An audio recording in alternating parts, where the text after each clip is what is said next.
Hello ట్రైనీలు, ఈరోజు మనం వినడం మరియు బాడీ లాంగ్వేజ్ గురించి నేర్చుకోబోతున్నాము. ఈ వీడియో యొక్క ఉద్దేశాలు ఈ సెషన్ తర్వాత మీరు వీటిని చేయగలరు. 1. వినడం మరియు చురుకైన వినికిడిని నిర్వచించండి. 2. వినికిడి నైపుణ్యం యొక్క ప్రాముఖ్యతను పేర్కొనండి. 3. నాన్ వర్బల్ కమ్యూనికేషన్లో సంజ్ఞ మరియు భంగిమ యొక్క ప్రాముఖ్యతను వివరించండి. ప్రారంభిద్దాం. లిసనింగ్ అంటే ఇన్స్ట్రక్టర్ నేర్పించేది ట్రైనీస్ అందరూ శ్రద్ధగా గమనించి దాన్ని అర్థం చేసుకోవడం. అర్థం చేసుకున్నాక దాని మీనింగ్ చెప్పాలి. అకార్డింగ్ టు 1994 లిసనింగ్ అనేది ఎంతో ఎఫెక్టివ్గా ఉంటుంది. మనం చెప్పేది ఎదుటివారు వినాలి, గమనించాలి, అర్థం చేసుకోవాలి, అంతేకాక గౌరవించాలి కూడా. ఒకరు మాట్లాడుతూ ఉండగా మరొకరు వినడం అనేది చాలా మంచిది. మనం శ్రద్ధగా వినేటప్పుడు మన రిలేషన్షిప్ కూడా స్ట్రాంగ్ అవుతుంది. శ్రద్ధగా వినటం వల్ల నేర్పించే పాఠాలు కూడా చక్కగా అర్థం చేసుకోగలరు. అంతేకాక ఇతరులకి ఒక మంచి ఉదాహరణ అవుతారు. విన్నదాన్ని నేర్చుకోవడం ద్వారా మాట్లాడటం కంటే ఎక్కువ లాభం పొందుతారు. ఎదుటివారు చెప్పేది వినడం మొదలు పెడితే సొసైటీలో గౌరవం పెరుగుతుంది. మీరు విజయాన్ని సాధించడానికి ప్లస్ పాయింట్ అవుతుంది. రీసెర్చ్ ఏమంటోందంటే వినడం అనేది గొప్ప స్కిల్, అన్నిటినీ డెవలప్ చేస్తుంది. Active listening. ఈ యాక్టివ్ లిసనింగ్ అన్ని విషయాల్ని అర్థమయ్యేట్టుగా చేస్తుంది. ఒక విషయాన్ని డీటెయిల్డ్గా ఎక్స్ప్లెయిన్ చేసినప్పుడు దాన్ని విని మీరు కూడా ఆలోచించడం మొదలు పెడతారు. అప్పుడు అందులో ఉన్న సారాంశం అర్థమవుతుంది, మైండ్లో నిలబడుతుంది, కాంటెక్స్ట్ అర్థమవుతుంది. ఇందులో ఉన్న ముఖభావాలు, టోన్, వాల్యూమ్ లాంటివి కూడా ఇందులో ఉన్నాయి. మామూలుగా చెప్పే ఒక మెసేజ్ గొప్ప అర్థాన్ని ఇవ్వలేకపోవచ్చు. ఒక విషయాన్ని బాగా అర్థం చేసుకోవాలంటే అందుకు అవకాశం రావాలి. అంటే బ్రాడర్ కాంటెక్స్ట్, వాళ్ల ముఖ చిత్రాలు మెసేజ్ని ఏ విధంగా ఇస్తున్నారు, ఇటువంటి విషయాల్లో మీరు శ్రద్ధ చూపించాలి. ఎందుకంటే ఈ ఫ్యాక్టర్స్ ఈ వర్బల్ మెసేజ్లో ఎంతో ఎఫెక్టివ్గా ఉంటాయి. AAA listening. వినడం అనేది 3 బేసిక్ స్కిల్స్గా విభజించబడతాయి: యాటిట్యూడ్, అటెన్షన్ అండ్ అడ్జస్ట్మెంట్. ఈ మూడింటినీ చూశారంటే AAA అనే మార్గంలో నేర్పించడం జరుగుతుంది. యాటిట్యూడ్. ఒకరు నేర్పించేటప్పుడు ఆయన ముఖాన్ని చూసి శ్రద్ధగా గమనించాలి. ఇది మీ ఓపెన్ మైండ్ని ఇంకా పదును పెడుతుంది. పైగా వినేవారు కూడా వింటున్న మెసేజ్ని బాగా గుర్తుపెట్టుకోవాలి. దాన్ని ఇంప్లిమెంట్ చేయడానికి సిద్ధంగా ఉండాలి. అటెన్షన్. ఒక టీచర్ లెసన్ నేర్పిస్తున్నప్పుడు దాన్ని శ్రద్ధగా గమనించడం ఎంతో ముఖ్యమన్నమాట. మీరు శ్రద్ధగా వింటున్నప్పుడు ఆయన ఉపయోగించే పదాలు మీ మెమరీలో స్టోర్ అవుతాయి. మీ మైండ్లో స్టోర్ అయిన నెక్స్ట్ మినిట్ మీ బ్రెయిన్లో కొత్త ఐడియాస్ మొదలవుతాయి. అడ్జస్ట్మెంట్. మీ లిసనింగ్ స్కిల్ని మీరు ఇంప్రూవ్ చేయటానికి నచ్చిన విషయాల్ని మీరు ఎక్కువగా వినాలి. అది మీకు ఎంతగానో ఉపయోగకరంగా ఉంటుంది. అది సంభాషణ కావచ్చు లేదా రాసినది కావచ్చు.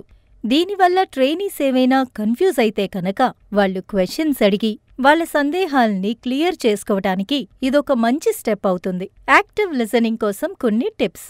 సరిగ్గా వినాలి అంటే స్పీకర్కి కనబడేట్టుగా ఉండాలి. మీ యొక్క బాడీ లాంగ్వేజ్ని బట్టి మీరు ఎంతవరకు ఇంట్రెస్ట్ చూపిస్తున్నారో ఆయనకి తెలుస్తుంది. స్ట్రెయిట్గా కూర్చోవాలి లేదా ముందుకి కూర్చోవాలి. అంటే ఆయన నేర్పిస్తున్నది మీరు గమనిస్తున్నారని ఆయనకి తెలియాలి. ఖచ్చితంగా ఐ కాంటాక్ట్ ఉండాలి. అదేవిధంగా మీరిద్దరూ కంఫర్ట్ లెవెల్లో ఉన్నారో లేదో తెలుసుకోవాలి. నేర్పిస్తున్న వారి ముఖాన్ని మీరు చూడకపోతే అప్పుడు మీకు ఆ సబ్జెక్ట్లో ఇంట్రెస్ట్ లేదు అని క్లియర్గా అర్థమవుతుంది. బయట జరిగే విషయాల వల్ల మీ మైండ్ డైవర్ట్ అవ్వచ్చు. ఎగ్జాంపుల్కి టీవీ అండ్ మొబైల్. వాటిని మీరు ఆఫ్ చెయ్యొచ్చు. అదేవిధంగా మీ పక్కన ఏదైనా పుస్తకం ఉంటే దాన్ని మూసి పక్కన పెట్టేయండి. ఒకవేళ చదువుతూ ఉంటే కనుక వినటంలో ఇంట్రెస్ట్ పెరగాలంటే వీటిని తొలగించాలి. వాళ్ళు నేర్పించేది గమనించాలంటే అందుకు మీ బాడీ లాంగ్వేజ్ హెల్ప్ చెయ్యాలి. ఉదాహరణకి నేర్పించేటప్పుడు అలాగా, తర్వాత ఏవైంది అని క్వశ్చన్స్ అడగాలి. అప్పుడే మీరు వింటున్నారో లేదో వాళ్ళకి తెలుస్తుంది. స్పీకర్ ఏం చెప్పినా సరే శ్రద్ధగా గమనించాలి. వాళ్ళు చెప్పేది వింటున్నప్పుడు మీ దృష్టి ఇంక దేనిమీద ఉండకూడదు. మీ మైండ్లో మరే విషయాలు ఉండకూడదు.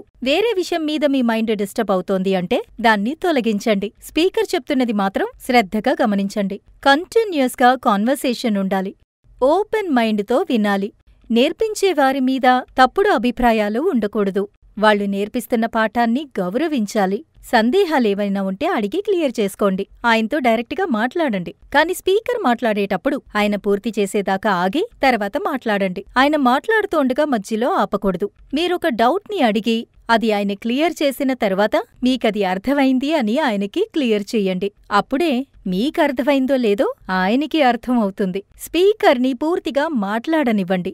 అది మీ కంప్లైంట్ కావచ్చు, ఇంకే విషయమైనా కావచ్చు. స్పీకర్ మాట్లాడేటప్పుడు మీరు ప్రశాంతంగా వినాలి. ఆ తర్వాత అవసరమైతే మీ డౌట్స్ని అడగచ్చు, మీ తరపు న్యాయాన్ని చెప్పచ్చు. అది ధైర్యంగా. స్పీకర్ అనుమతించే వరకు మీ మనసులో ఉన్న భావాల్ని తెలియచేయకూడదు. ఆయన నేర్పించేవారు కాబట్టి ఆయన్ని గౌరవించాలి. ఆయన మీ దాకా వచ్చే వరకు మీరు వెయిట్ చెయ్యాలి. జెస్చర్. మాట్లాడేటప్పుడు మీ జెస్చర్స్ ద్వారా ఒక సబ్జెక్ట్ని కమ్యూనికేట్ చేసేటప్పుడు అది మైండ్లో రికార్డ్ అవుతుంది. విద్యార్థులకి బాగా అర్థమవడం కోసం మాట్లాడేటప్పుడు స్పీకర్ కళ్ళు మూవ్ చేసి మాట్లాడచ్చు, తల ఊపచ్చు, చేతులూపుతో మాట్లాడచ్చు, లేదా అందమైన ముఖభావాలతో సంభాషించచ్చు. ఇవన్నీ ముఖ్యమైనవి. కానీ మీరు చేస్తున్న జెస్చర్స్ ఎవ్వరినీ బాధపెట్టేట్టుగా ఉండకూడదు. కాబట్టి మీరు అప్రమత్తంగా ఉండడం మంచిది. పోస్చర్. నేర్పించేటప్పుడు క్లాస్ రూంలో మీరు ముందుకొచ్చి నిలబడాలి. స్టూడెంట్స్ నేర్చుకునే విధంగా మీరు ప్రవర్తించాలి. ఎప్పుడూ క్లాస్లో వెనక్కి తిరిగి మీరు నిలబడకూడదు. తరచూ ఒకే విషయం మాట్లాడి స్టూడెంట్స్ నవ్వేటట్టుగా చేయకూడదు. అదేవిధంగా ట్రైనీస్